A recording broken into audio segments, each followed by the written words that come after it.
लक्ष्य पाए हम सैय्योन की सेना जाते रहे हम लड़ते जय पाते हुए लक्ष्य पाए हम सुनने वाले हैं तुरही की आवाज़ हम जाने वाले हैं ये संसार छोड़कर उस महिमा के देश में तुरंत सुनने वाले हैं तुरही की आवाज़ हम जाने वाले हैं ये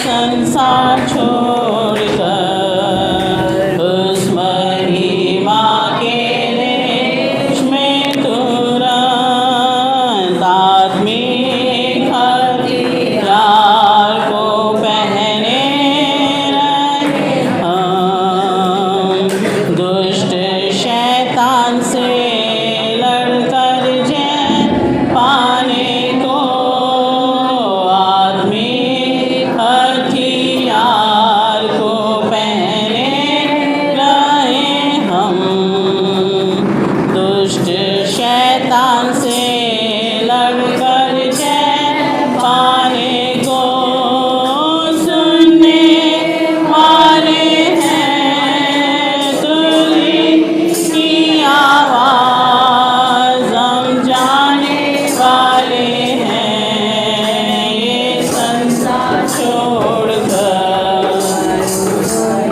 आगे देश में तुरंत सुनने वाले हैं तुरही की आवाज़ हम जाने वाले हैं ये संसार छोड़कर उस महिमा के देश में तुरंत यीशु के लिए जो कष्ट उठाए अनंत काल तक वास करेगा स्वर्ग सिय्योन में यीशु के लिए जो कष्ट उठाए अनंत काल तक वास करेगा स्वर्ग सिय्योन में सुनने वाले हैं तुरही की आवाज़ हम जाने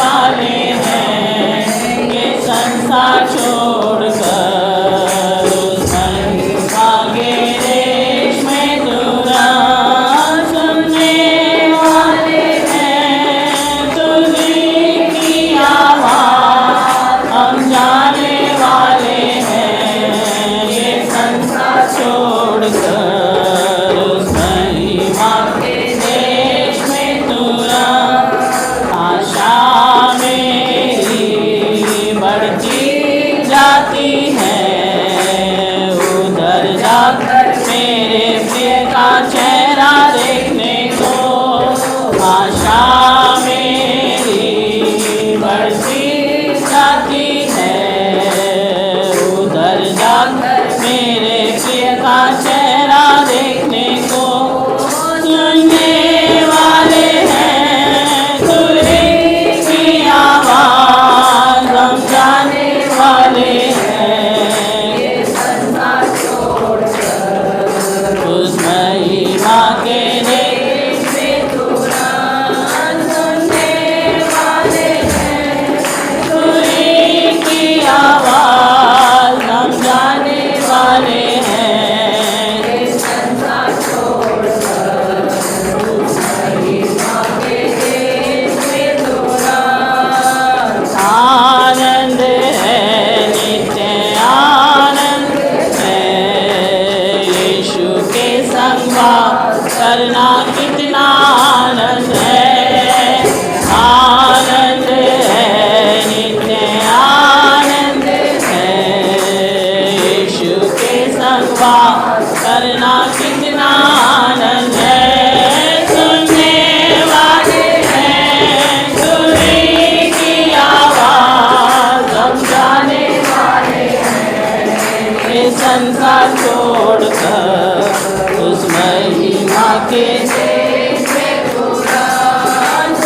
आशा मेरी बढ़ती जाती है, उधर जाकर मेरे प्रिय का चेहरा देखने को। आशा मेरी बढ़ती जाती है, उधर जाकर मेरे प्रिय का चेहरा देखने को। सुनने वाले हैं तुझी की आवाज़, समझाने वाले हैं ये संसार छोड़कर महिमा के में तुरा। सुनने वाले हैं तुझी की आवाज़, समझाने वाले हैं ये संसार छोड़कर उस महिमा के देश में तुरा। सिय्योन की सेना जाते रहे हम, लड़ते जय पाते हुए लक्ष्य पाए हम। सिय्योन की सेना जाते रहे हम, लड़ते जय पाते हुए लक्ष्य पाए हम। सुनने वाले हैं तुझी की आवाज़, समझाने वाले हैं संसार छोड़कर उस महिमा के देश में तुरा। सुनने वाले हैं तुझी की आवाज़, समझाने वाले हैं ये संसार छोड़कर उस महिमा के देश में तुरंत। आनंद है नित्य आनंद है, यीशु के संग वास कर कितना आनंद है। आनंद है नित्य आनंद है, यीशु के संग वास करना कितना आनंद है। सुनने वाले हैं तुझी की आवाज़, समझाने वाले हैं ये संसार छोड़कर उस महिमा के देश में तुरंत। सुनने वाले हैं तुझी की आवाज़, समझाने वाले हैं ये संसार छोड़कर उस महिमा के देश में तुरंत। हालेलुया, आमीन आमीन। चैप्टर 12 में आ जाइए, 12 अध्याय इब्रानियों। बात मत कीजिए बीच में।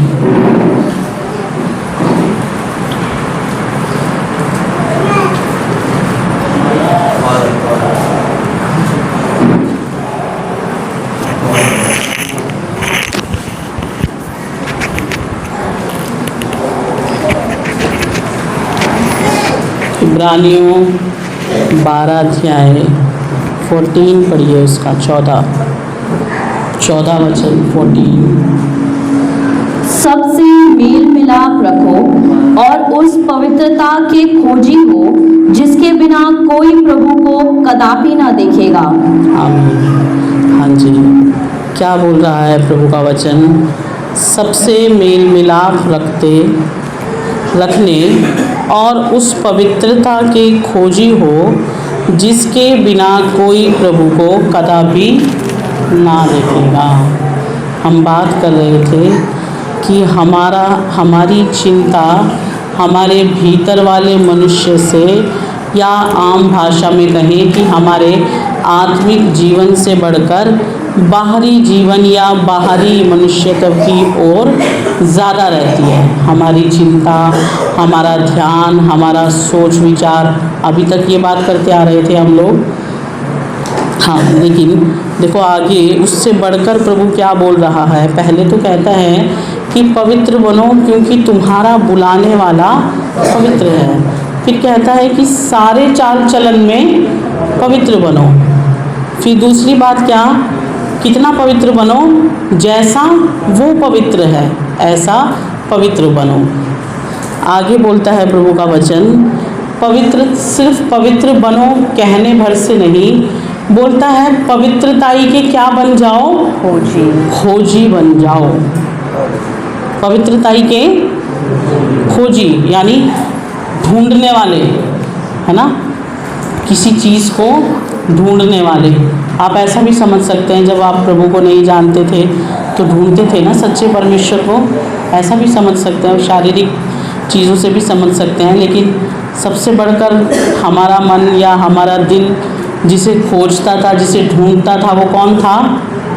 सृष्टिकर्ता परमेश्वर। कौन है? मेरा तो करता था ऐसा, आपका भी करता था ना? मेरा तो करता था ऐसा। मैं बहुत छोटी थी, हिंदू परिवार से, तो घर में बहुत ज़्यादा पूजा पाठ का माहौल था। मेरे नाना जी महंत थे, तो बहुत ज़्यादा सत्संग कीर्तन, बचपन से घर में बहुत सत्संग कीर्तन हुआ करते थे। उनके साथ मैं भी जाया करती थी कीर्तन में, सत्संग में। तो बहुत ज़्यादा धार्मिक माहौल था घर में, मैं जब छोटी थी। तो उनके साथ रहते रहते मन में मेरे भी वो, जब बच्चे को माहौल ऐसा मिलेगा तो वैसा ही हो जाएगा ना, तो बहुत ज़्यादा था मेरे चारों ओर उस तरह का वातावरण। तो मेरे अंदर भी एक थॉट बहुत ज़्यादा, क्या बोल सकते हैं, बहुत बल से एक विचार उठता था कि वो कौन है जिसने सब कुछ को बनाया है, जबकि हमारे पास तो कमी भी नहीं है। कितने थे? 33 करोड़। वो भी बोलते होंगे ना, मूर्ख है क्या, हम इतने सारे तो हैं, अभी और क्या चाहिए। लेकिन कैसा था मन में विचार, छोटी बच्ची थी तब की बात कर रही हूँ मैं, अभी तो बड़ी हूँ, बहुत छोटी थी। अभी भी अपने बारे में सोचती हूँ तो मैं ऐसा सोचती हूँ, प्रभु इतने छोटे बच्चे को ईश्वर से क्या लेना देना, वो तो चीज़ खाए घूमे फिरे और अपने खेल कूद में रहता है, उसे क्या ईश्वर और कोई है और कोई बड़ा है छोटा, क्या लेना देना। लेकिन आपने मेरी आत्मा में कहाँ से बचपन में ये बात डाल दिया था कि इतना ज़्यादा मेरे अंदर प्रबल इच्छा रहती थी। अभी भी कितनी बार जब प्रभु की उपस्थिति में बैठती हूँ, तो जब वो उपस्थिति आती है, बात करता है, कितनी बार उसके प्यार में रोती हूँ और कितनी बार मुझे टच करता है, बोलता है। जब उसका आत्मा तो ऐसे बोलता है, मुझे तो ढूंढा करती थी ना अलग अलग जगहों में, तो रोते रोते उसको बोलती हूँ, बहुत मुश्किल से मिला है तू, तुझे मैंने बहुत ढूंढा है तुझे, और बहुत क्या बोल सकते हैं, बड़ी बेकरारी से ढूंढा है। इसके लिए क्या है शब्द? तड़प। मनोज बयान से बताया, तड़प। बेकरारी का मतलब तड़प कर ढूंढता था मेरा दिल। तो मैं सोचती हूँ छोटे बच्चे का दिल क्यों तड़पेगा ईश्वर को ढूंढने के लिए, लेकिन ऐसा ही था सचमुच में, बहुत तड़प के साथ ढूंढती थी उसको। जब मिल गया तो खुशी भी इतनी थी, और आज तक भी वो खुशी बरकरार है। और वो तड़प उसको पाने की, ऐसा नहीं कि मिल गया अभी पहचान हो गई तो बस फिर वहाँ ख़त्म हो गया। वो जो उसको पाने की तड़प थी, वो जो इतने साल पहले बचपन में थी ना, जब 6-7 साल की थी, आज भी वैसी ही है। जब मिल गया ना तो उसके बाद ऐसा लगा इसको तो पूरा पा सकती हूँ। पहले तो बड़े दूसरे जब रीति रिवाज में थे, वहाँ तो बड़ी बंदिशें थी, भाई लड़कियाँ ये नहीं कर सकती हैं, इस वाले की नहीं कर सकती हैं, फला वाले की कर सकती हैं, इतना ही नज़दीक आ सकती हैं, इनके लिए इतना ही नियम है। लेकिन ये तो क्या बोल रहा है, पूरा मेरे जैसा बन जाओ। मैंने कितने लोगों को सुना ये मैंने कितनी बहनों को सुना ये शिकायत करते हुए, लड़कियों को भी जो मेरे साथ भी थी ट्रेनिंग में, परमेश्वर ने पता नहीं हमें आदमी क्यों नहीं बनाया, हमें भी मेल बनाता, हम फिर प्रभु के दास बनते, प्रभु की सेवा करते। तो एक को तो मैं जानती हूँ आज भी, वो तो इस बात के कारण परमेश्वर से आज तक नाराज़ है। उसको गुस्सा और चिढ़ सिर्फ किसी बात की है, मुझे क्यों बनाया, फीमेल लेडी क्यों बना दिया, मुझे भी बनाना था, वो सब अधिकार होना था। तो मैं सोचती हूँ पता नहीं कैसी मूर्ख बुद्धि है। अरे भाई दुनिया में जो क्या अधिकार मिल जाएगा तुम्हें, दुनिया में या कलीसिया में सबसे बढ़कर तो दिया हुआ है, बोल रहा है मेरे जैसा बन जाओ, इससे बड़ा क्या बनना है और बताओ अभी तुम्हें। तो मूर्ख लोगों को बात समझ में नहीं आती ना, तो मैं सोचती थी प्रभु ये तो बहुत बड़ा है मेरा परमेश्वर, और देखो क्या दिया है इसने मुझे। ये बोलता है मेरे जैसा बन जाओ। तो खोजी की बात कर रहे थे वैसे हम, कि खोजी बनना है हमें पवित्रताई का। तो ढूंढते हम उसी चीज़ को हैं जिसकी हमें पहचान होती है कि वो कीमती है या अच्छी चीज़ है। आप बताओ, अगर आपके घर में कोई ऐसी चीज़ हो, कोई बेकार कपड़ा या बेकार चीज़, तो कई बार वो नहीं भी मिलती है, तो ढूंढते हैं, नहीं मिली तो क्या सोचते हैं, अरे छोड़ो आप, नहीं मिलती तो ना मिले, दूसरा ले ले, बोल देते हैं ना ऐसे। लेकिन अगर गोल्ड खो जाए आपसे तो बोलोगे ऐसा कि नहीं मिलता तो छोड़ो आप, दूसरा ले लो। क्या करते हैं, पूरा घर उखाड़ देते हैं, इधर उधर एक एक चीज़, चाहे कितना ही छोटा सा गोल्ड हो, क्या कोशिश करते हैं इससे सिस्टर, उखाड़ देती है ना लेडीज़ सारा, बेड वेड गद्दे वद्दे सब, कि क्या होना चाहिए, मिलना ही चाहिए। अगर पता लगता है मेरे इस बच्चे ने खोया है इसे, इसकी लापरवाही से, तो फिर उसकी खैर होती है, खैर नहीं होती ना उसकी, कि तूने इसे कैसे खोया या लापरवाही से क्यों रखा, तुझे नहीं पता ये गोल्ड था, सोने की चीज़ थी, ये क्यों खो दिया इसे। तो ढूंढते किसी चीज़ को हैं जिसकी हमें कीमत पता होती है, वैल्यू मालूम होती है कि ये बहुत कीमती है और ये मेरे पास होना चाहिए, जिसको हम चाहते हैं ये मुझे मिले, ये मेरे पास हो, तो उसी की खोज करते हैं ना, उसी को ढूंढते हैं ना। लेकिन पवित्रताई के विषय में प्रभु बोलता है इसके खोजी बन जाओ, लेकिन विश्वासी इसके खोजी नहीं बनते। क्यों नहीं बनते, क्योंकि इसकी कीमत नहीं समझते। उनको लगता है कि अभी कुछ ऐसे हो जाते हैं चलते चलते, अरे चल तो रहा है काम, प्रभु में ही तो हैं हम, सुबह शाम प्रार्थना करते हैं, संडे भी जाते हैं प्रार्थना में, पास्टर जी भी आते हैं हमारे घर में प्रार्थना में, मसीह तो हैं हम लोग, हमने सब रीति रिवाज भी छोड़ दिया है, ठीक है, इतना इससे भी ज़्यादा और क्या करेंगे, सब तो छोड़ दिया, अपने अपने रीति रिवाज, रिश्तेदार, अपनी जात बिरादरी, सबसे तो अलग हो गए, अब इससे ज़्यादा प्रभु और क्या चाहिए। प्रभु पर ये एहसान कर देते हैं ना कि बहुत दे दिया तुझे, बहुत दे दिया तुझे, है ना। तो कीमत नहीं समझते पवित्रताई की, इसीलिए फिर उसकी खोज भी नहीं करते। खोज क्या, उसके बारे में सोचते भी नहीं, सोच विचार भी नहीं करते उसके बारे में। इतना तक ठंडापन आ जाता है विश्वासियों में, मसीह लोगों में, पवित्रताई के विषय में, जबकि वो सबसे ऊपर होना चाहिए। क्या होना चाहिए, जबकि सबसे ऊपर इसी के बारे में सोच विचार होना चाहिए। क्योंकि क्या लिखा हुआ है, पढ़ दीजिए फिर से। सबसे मेल मिलाप रखो और उस पवित्रता के खोजी हो जिसके बिना कोई प्रभु को कदापि ना दिखेगा। देखो भाई कितनी, आप इस वैल्यू समझो, इस वचन को पढ़ लेना बार बार, फिर से पढ़ती हूँ आपके लिए अगर समझ आए। देखो, सबसे मेल मिलाप रखने और उस पवित्रता के खोजी बनो जिसके बिना कोई प्रभु को कदापि ना देखेगा। अब आप बताओ कि पवित्रताई की जो वैल्यू है कम है या ज़्यादा है। बोलता है इसके बिना हो ही नहीं सकता कि आप प्रभु को देख लें या पा लें, है ना। तो इसकी वैल्यू मुझे लगता है दुनिया में सबसे ज़्यादा है मसीहों के लिए। बाकी चीज़ें उनको दुनिया में कम ज़्यादा मिल जाएं, चल जाएगा काम। आपको थोड़ा बहुत पैसा कम दे दे प्रभु, थोड़ा बहुत तंगी में ले जाए, कुछ परेशानी में ले जाए, दुख मुसीबत में ले जाए, कोई तंगी में चले जाओ आप, कोई आपकी अभिलाषा पूरी ना हो, कोई ज़रूरत पूरी ना हो, कुछ बीच में, तो चल जाएगा उनके बिना, है ना। चल सकता है, नहीं चल सकता, चल सकता है, लेकिन यहाँ नहीं चल सकता। इस वचन के अनुसार ये बोलता है भाई हो ही नहीं सकता, दूसरा मौका नहीं है इसमें। बोलता है अगर पवित्रताई के खोजी नहीं हो, बुलाने वाले के समान पवित्र नहीं हो, तो भूल जाओ कि उसको देखोगे। जब मुझे ये वाली बात मनोज भैया पहली बार पता लगी अपने पास्टर जी से, मैं तो ऐसा सोचती थी, क्योंकि सालों से प्रचार सुन रहे थे, छोटी भी थी ना तब, तो मैं ऐसा सोचती थी कि प्रभु के दास प्रचार किया करते थे, देखो अभी आप जैसा मुझे देख रहे हो ऐसा ही हम एक दिन अपने प्रभु यीशु मसीह को देखेंगे। बोलते हैं ना प्रभु के दास लोग, ऐसा सच बोलते हैं, वो तो आत्मा की बात है। ऐसा एक दिन हमारा प्रभु भी हमारे सामने होगा, हम उसको देखेंगे।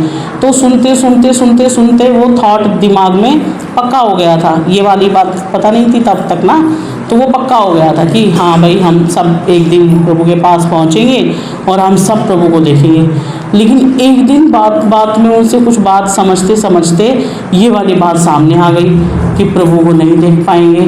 तो मैं तो बहुत ही घबरा गई। मैंने सोचा इतना बचपन से ढूंढ कर तो अब मिला है मुझे, और अभी भी ये बात है, बीच में कुछ और भी अड़ंगा बाकी है अभी कि ना मिले मेरा प्रभु, मुझे ना दिखे। बोलते तुझे नहीं पता ये? मैंने बोला मुझे तो नहीं पता था, बड़े पापा तो ऐसा बोलते थे, ऐसा ही देखेंगे जैसा तुम मुझे देख रहे हो। तो बोलते हैं कि भाई वो तो आत्मा में भरे हुए थे और सच ही बोल रहे थे, उस समय बेदारी सभा चल रही थी। लेकिन अगर कोई सवाल उठाता और भीतर की बात पूछता तो प्रभु का दास खोल के बता देता कि कौन कौन देखेंगे। तब मैंने अपने पास से जिसे ये वचन सीखा, तब उन्होंने बताया कि बहुतेरे विश्वासी और सेवकों के लिए यीशु मसीह ऐसा ही होगा। देखो क्या एग्जाम्पल देता है मुझे, जैसा अभी मोदी जी हैं हमारे लिए। मोदी जी दिखते हैं क्या आपको और मुझे? भाई अगर टीवी अखबार ना हो तो आप बताओ, मोदी जी को पहचान भी पाते मैं और आप कि कौन है मोदी जी? बस हमें कोई कभी कभी खबरें मिला करती, भाई हमारे देश के प्रधानमंत्री हैं मोदी जी, उन्होंने ये फैसला कर दिया है। लेकिन है कौन मोदी जी? कभी मिलते हैं मुझसे आपसे? वोट तो लेते हैं ना, वोट तो देते हैं उनको हम, लेकिन मिलते तो नहीं ना पर्सनली। राज्य तो कर रहे हैं ना हमारे ऊपर, या नहीं कर रहे हैं मोदी जी? अभी कर रहे हैं, हिंदुस्तान के ऊपर उन्हीं की सरकार है, राज्य कर रहे हैं। लेकिन एक आम व्यक्ति उनको देख नहीं सकता अगर टीवी और अखबार ना हो। और वो टीवी अखबार में देखना क्या, आमने सामने तो कभी भी नहीं मिल सकते ना। तो बोलते हैं ऐसा ही होगा प्रभु यीशु मसीह के समय में भी बहुतेरे विश्वासियों के लिए, सेवकों के लिए। कैसा होगा?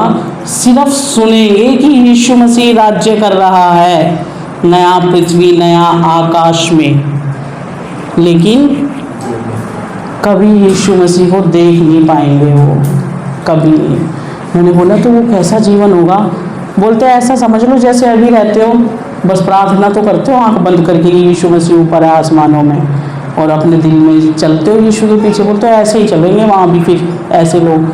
तो मैंने बोला ये तो बड़ी डरावनी बात बताई आपने, इतने सालों की मेरी खुशी तोड़ दी। मैं तो बड़े पापा से ये सुना था हम सब ऐसा देखेंगे। तब से ये पहचान, ये समझ आ गई और बहुत डर आ गया अंदर कि भाई मुझे तो क्या करना है, मेरी आंखें तरसती है मेरी यीशु को देखने के लिए। मुझे देखना है वो कौन है जो बात करता है तो इतनी तसल्ली देता है। वो कौन सा है जो सारे अकेलेपन में साथी बनकर साथ खड़ा रहा। उसको देखने का मन करेगा नहीं करेगा? जब सबने छोड़ दिया तो वो साथ खड़ा रहा।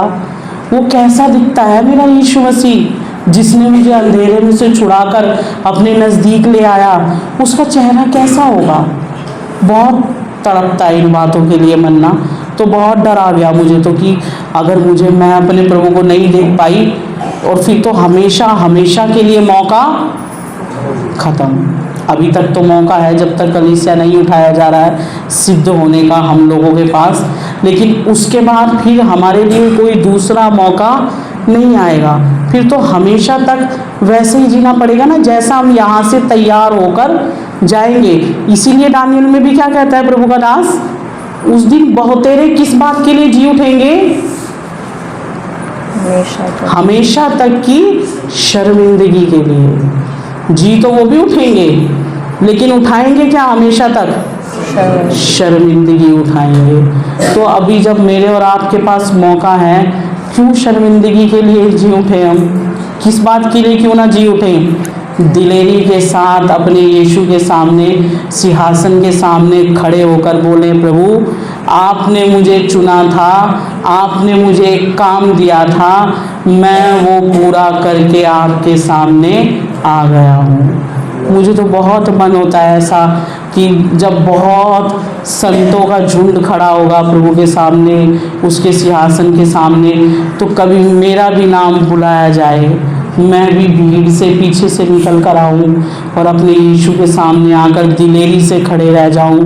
प्रभु आपने मुझे चुना था, आपने मुझ पर भरोसा किया था कि मैं आपके काम को करूँगी, मैं आपके साथ चलूँगी, मैं आपके गुण प्रकट करूँगी। आप मुझसे जो चाहते थे पिता, मैंने वो सब वफादारी से किया। बताओ ऐसा खड़ा होना अच्छा है नहीं है? लेकिन कौन खड़े रह पाएंगे?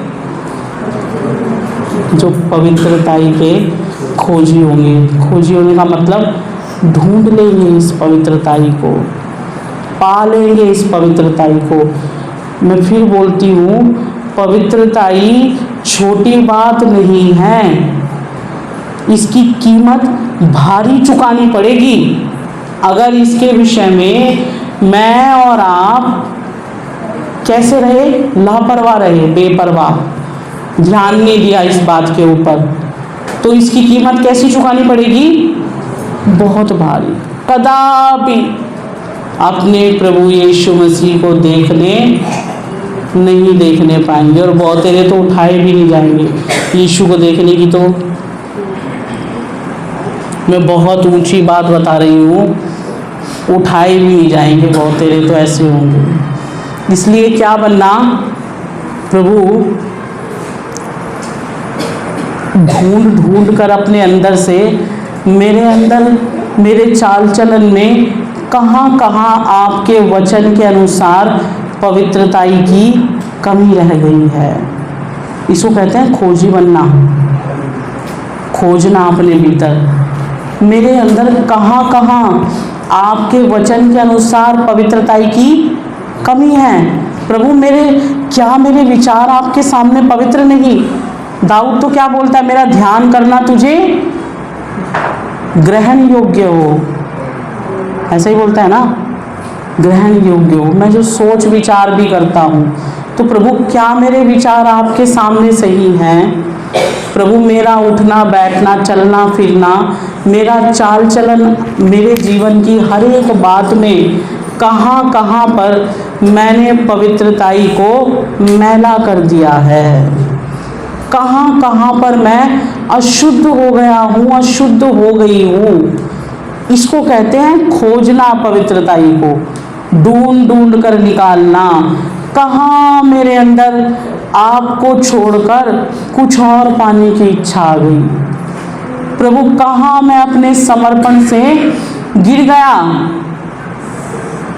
आपसे बढ़कर कुछ और मुझे अच्छा लगने लगा, उसकी तरफ मेरा मन, मेरा प्रेम, मेरा दिल बढ़ गया, मैं वहाँ गिर गया।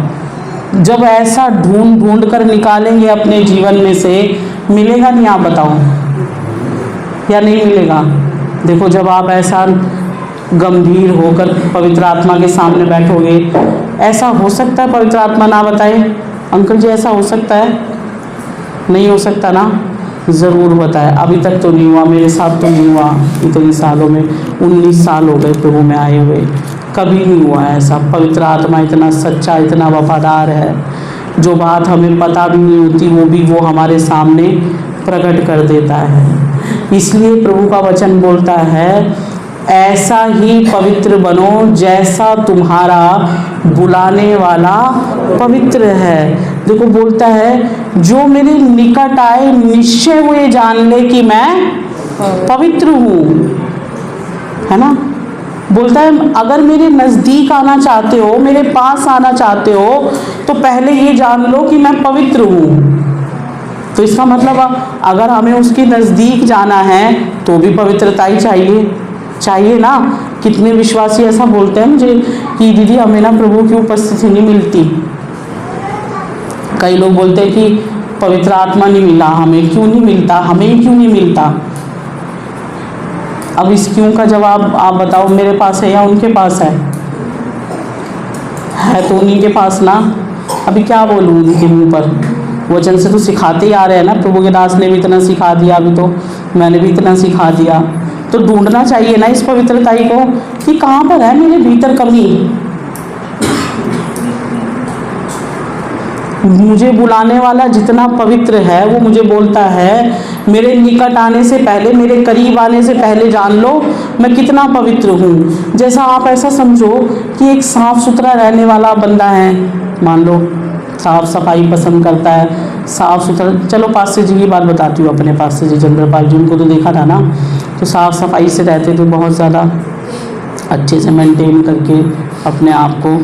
तो उनको बिल्कुल अच्छा नहीं लगता था कि कोई उनकी बेडशीट के ऊपर पाँव रख दे अपने, जैसे इधर से चल कर गए तो फिर उनकी बेडशीट बिछी हुई है तो उसके ऊपर पाँव रख दे, या फिर अभी सफ़र करके आए हैं बाहर से तो आके बेडशीट पर बैठ जाए, क्योंकि ट्रेन से या बस से कहीं से भी आए, गंदे तो हो गए हैं ना कपड़े।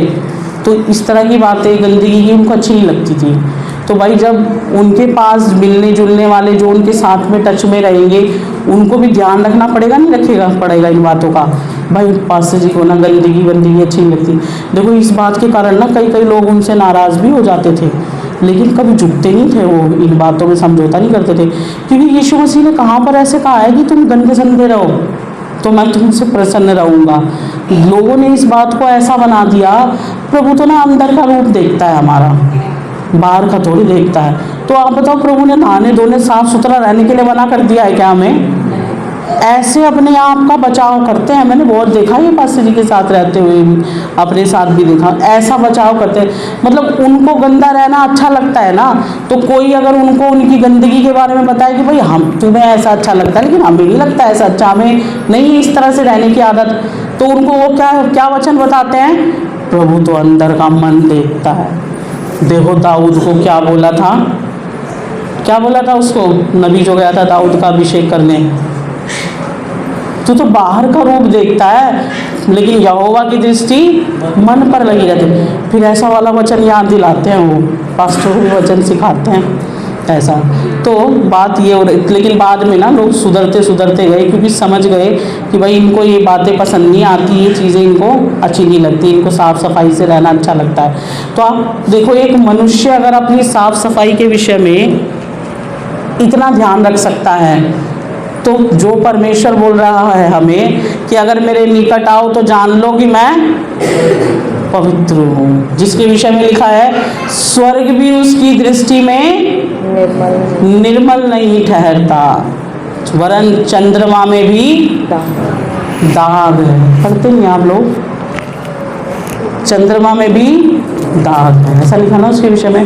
तो आयुब क्या बोलता है? हे परमेश्वर, मनुष्य तेरी दृष्टि में क्या है? कीड़ा वरन केंचुआ है। तू इतना पवित्र, इतना महान है।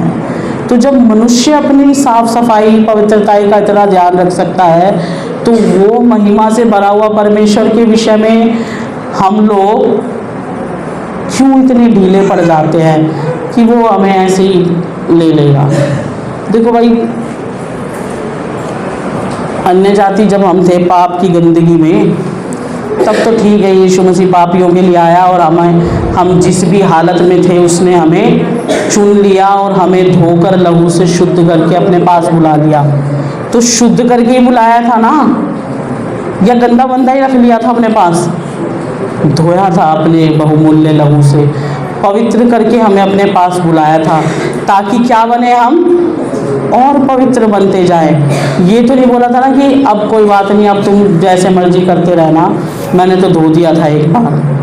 क्या होना, इसलिए हम लोगों को देखो ये पवित्रता वाली बात छोटी नहीं बल्कि बहुत गंभीर है प्रभु के सामने। इसलिए इस बात का खोजी बनना बहुत ज़रूरी है, अपने जीवन में बहुत ज़रूरी है।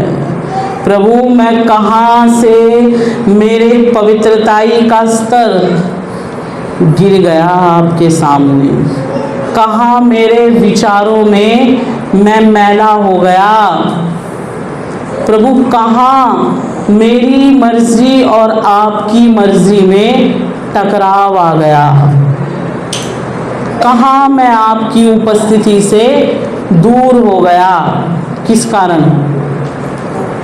जब इन बातों की खोजबीन करेंगे तो पता लगेगा, फिर उन बातों को सही भी करेंगे ना प्रभु के सामने। तो जब सही करेंगे तो क्या होगा? प्रभु की नज़दीकी में मैं और आप दिन प्रतिदिन बढ़ते बढ़ते बढ़ते चले जाएंगे। लेकिन दिक्कत कहाँ आती है, हम लोग, मैं तो खैर ऐसा नहीं करती, लेकिन ज़्यादातर लोग क्या करते हैं, प्रभु का वचन तो बोलता है कि अपने बारे में खोजबीन करो पवित्रताई का, लेकिन हम किसकी खोजबीन करते हैं, दूसरे की खोजबीन में ज़्यादा समय खर्च करते हैं कि वो कितना पवित्र है। रहने दो भाई उसको, वो जितना भी पवित्र है उसके बारे में कौन देख लेगा, उसकी चिंता करने के लिए तो कोई बैठा हुआ है ना, वो कर लेगा उसकी चिंता, छोड़ दो उसको उसके हाल पर। आप किसी चिंता करो अपने बारे में, यहाँ पर स्वार्थी हो जाओ बस, बाकी जगह तो स्वार्थ का काम नहीं, इस वाले मामले में स्वार्थी हो जाओ कि भाई मेरे को तेरे बारे में नहीं सोचना विचार करना है, मुझे मेरी पड़ी है। मैं तो ऐसा बोलती थी पास्टर जी को, कई बातों में मुझे ऐसे बोलते थे ना कि तू बहुत सवाल पूछती है स्त्रियों के बारे में ऐसा वैसा, तो मैं उनको बोलती थी भाई मेरे बारे में मैं नहीं चिंता करूँगी तो कौन करेगा, पुरुष तो करेंगे नहीं, वो तो अपनी करेंगे, तो मुझे मेरे बारे में मुझे चिंता करने का हक है ना प्रभु के सामने, इसीलिए सवाल पूछती हूँ आपसे कि मैं कैसा करूँ कैसा चलूँ। तो इस बात में क्या हो जाना चाहिए, हम मुझे और आपको स्वार्थी बन जाना चाहिए पक्का। मैं मेरे बारे में सोचूंगा कि मैं कितना पवित्र हूँ, दूसरा कितना पवित्र है नहीं है क्या है, मुझे उससे कुछ भी लेना देना नहीं, वो मेरा नहीं है काम। वो काम करने के लिए कौन बैठा हुआ है, पवित्र आत्मा भेजा हुआ था ना पिंतेकुस्त के दिन, इसी काम के लिए आया हुआ है हमें तैयार करने के लिए।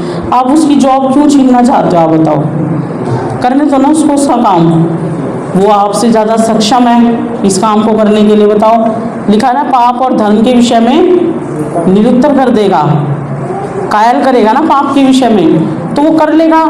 आपको क्या पड़ी हुई है बेकार दूसरा भी काम अपने सिर पर लेने की, आपको तो वैसे भी बहुत काम है ना अपने जीवन के, तो अपने ही काम निपटाओ, क्यों पढ़ना है इस बेकार की बात में कि कौन कितना पवित्र है, क्या चिंता करना मैं कितना पवित्र हूँ। अगर अभी यीशु बादलों पर आ जाए तो क्या मैं चली जाऊंगी, या दूसरे वाले की चिंता करना है कि वो जाएगा या नहीं जाएगा, उसकी चिंता पास्टर जी कर लेंगे और प्रभु कर लेगा।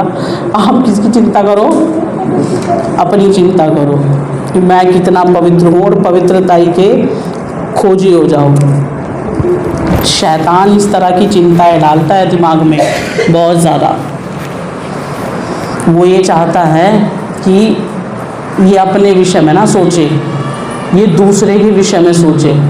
फिर वचन भी देता है कौन सा, दूसरों की हित की, भाई मैं अच्छा काम तो कर रहा हूँ, इनको पवित्र कर रहा हूँ, इनको जता रहा हूँ, तू गलत है यहाँ, तो क्या बोलते हैं, देखो मैं वचन पूरा कर रहा हूँ, दूसरों के हित की चिंता कर रहा हूँ। शैतान को बाइबल मालूम है नहीं है, पूरी बाइबल मालूम है, मुझसे और आपसे ज़्यादा वचन बता देगा फटाफट निकाल के, इसलिए उसको भी पता है कि इनको कौन कौन सा वचन देना है। तो क्या करने देना है, करने देना उसको उसका काम। हमें क्या बोलना, हे पवित्र आत्मा आप मेरी सहायता कीजिए, आप मुझे बताइए मेरे जीवन के किस हिस्से में पवित्रताई की कमी है, मेरे जीवन का वो कौन सा क्षेत्र है जहाँ पर प्रभु के वचन के अनुसार पवित्रताई की कमी है। और हे पवित्र आत्मा मेरी सहायता कीजिए इस बात में, ताकि मैं इस बात में ठीक हो जाऊं, ऊपर उठ जाऊं, और जब प्रभु यीशु बादलों पर आए तो सचमुच में मैं भी उसके साथ उठाया जाऊं। करेंगे ऐसी प्रार्थना, आइए प्रार्थना करते हैं।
हालेलुया।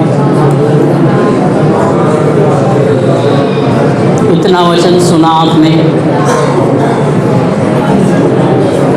जांचें अपने जीवन के हर एक क्षेत्र को, मनन करें इस समय कुछ देर प्रभु की उपस्थिति में। पवित्र आत्मा को कहें, मेरा हाथ पकड़कर मेरे जीवन के उस क्षेत्र में मुझे ले चलो जहाँ मैं अपने प्रभु के समान पवित्र नहीं, कमी है। पवित्र आत्मा, हो सकता है मेरी खुदी, मेरी शारीरिकता, मेरा घमंड मुझे मालूम ना होने दे कि ये कमी है, लेकिन आप जानते हो। हे पवित्र आत्मा, मेरा हाथ थाम कर मुझे मेरे जीवन के उस क्षेत्र में, उस एरिया में ले चलो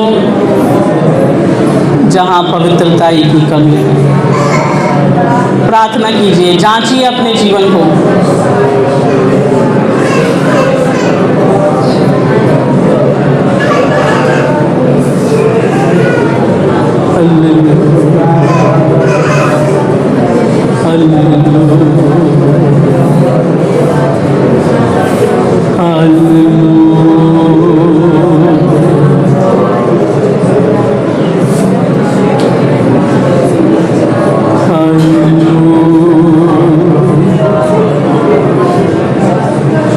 पवित्र बनो क्योंकि मैं पवित्र हूँ।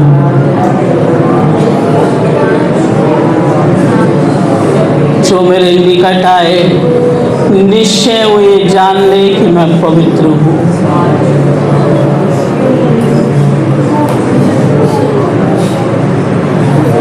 पवित्र बनो क्योंकि तुम्हारा बुलाने वाला पवित्र है।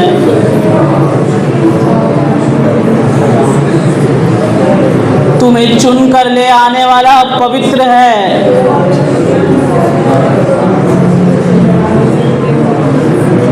तुम्हें छुड़ाने वाला पवित्र है।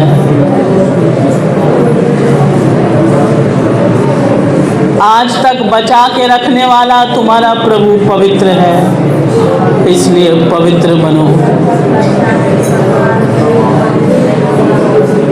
हालेलुया।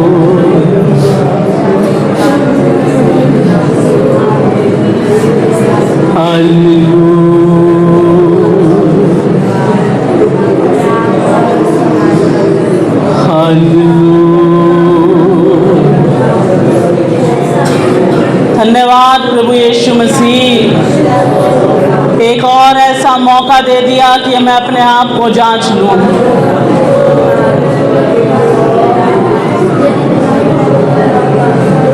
फिर एक बार मुझे ये समय बना कर दे दिया, ये माहौल तैयार करके दे दिया कि मैं अपने आप को भली भांति जांच लूं आपके चरणों में। मैं अपने हृदय को टटोल कर देख लूं,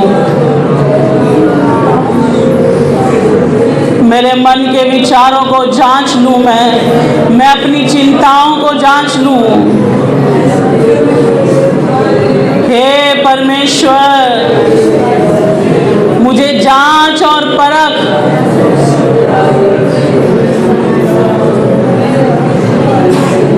और देख मेरे भीतर कोई बुरी चाल तो नहीं।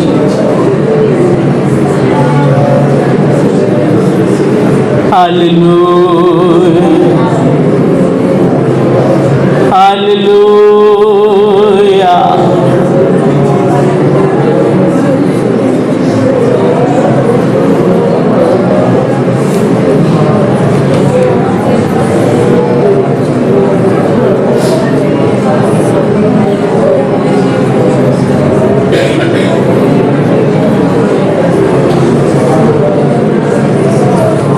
हालेलुया।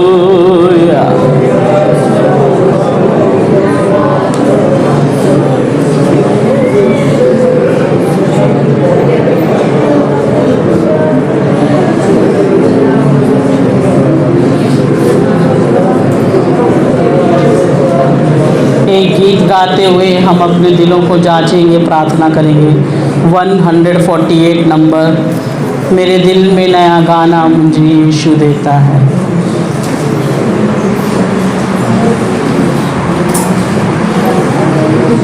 आपकी प्रार्थनाएं प्रभु के चरणों में पहुंचना है। 148 148 नंबर है, मेरे दिल में नया गाना मुझे यीशु देता है। 122, हाँ, नई वाली गीत की किताब में 122 नंबर है, 122 122। मेरे दिल में नया गाना मुझे यीशु देता है, मेरे दिल में नया गाना मुझे यीशु देता है। हालेलुया, आनंद से गाऊंगा जीवन भर,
करूँगा मेरे दिल में आराम यीशु देता है मेरे दिल में आराम यीशु देता है खींचे उसे मेरे हाथों से निकाला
हमेशा मैं गाता रहूंगा।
मेरे पिता, आप मुझे वैसा ही पवित्र बनाइए, वैसा ही निर्मल बनाइए पिता, जैसे आप पवित्र हो, निर्मल हो। धन्यवाद मेरे प्रभु यीशु, धन्यवाद मेरे प्रभु यीशु, धन्यवाद मेरे हालेलुया, हालेलुया। प्रभु मुझे उतना ही पवित्र बनाइए जितने पवित्र आप, कि मैं आपके नज़दीक उपस्थिति में आ सकूं और सचमुच में ये गीत जो मैंने आज गाया ये मेरे जीवन में सच हो जाए मेरे पिता। मैं हमेशा तक आपके साथ गाता रहूँगा, मैं हमेशा तक आपके साथ रहूँगा। ये गीत सचमुच में मेरे जीवन में सच हो जाए। स्वर्गीय बाप, पवित्र कर हम सब, प्रत्येक आपके आत्मा पवित्र के नियंत्रण में हो। अपने हृदयों को आपके सम्मुख अर्पण कर रहे हैं हमारे। धन्यवाद, धन्यवाद पिता, धन्यवाद। आमीन, आमीन। प्रभु के दास आगे आकर सभा को समाप्त करेंगे। धन्यवाद स्वर्गीय पिता, परम प्रधान, पवित्र परमेश्वर, हम आपका धन्यवाद देते हैं प्रभु। आपने हमें आत्मिक भोजन से तृप्त किया है मेरे। इस तृप्ति के लिए धन्यवाद। आपने अपनी दासी को अपने हाथों में लेकर प्रभु आपने इस्तेमाल किया और हमें तृप्त किया मेरे प्रभु। हम अपने जीवन प्रभु आपकी वेदी में अर्पण करते हैं प्रभु। जैसा हमने सुना है ऐसा ही चलने के लिए इस भोजन का, इस आत्मिक रोटी का पूरा ताकत पाने के लिए प्रभु आप हमारे जीवन में काम करो प्रभु। आपकी सत्य की आत्मा हमें और लेकर चले। हालेलुया, धन्यवाद प्रभु। इस तीसरे सेशन में भी आपकी आत्मा ने प्रभु हमें मदद की, सहायता की प्रभु। आगे भी तमाम सभाओं में प्रभु आपकी उपस्थिति नित्य इसी प्रकार हमारे साथ बनी रहे और हम इस बेदारी सभा में यहाँ से बेदार होकर प्रभु भरपूर होकर तृप्त होकर मेरे परमेश्वर आपके राज्य के लिए तैयार हो जाए मेरे प्रभु। धन्यवाद देते, सारी महिमा आदर आपको देते हैं। प्रार्थना यीशु मसीह के नाम से, आमीन।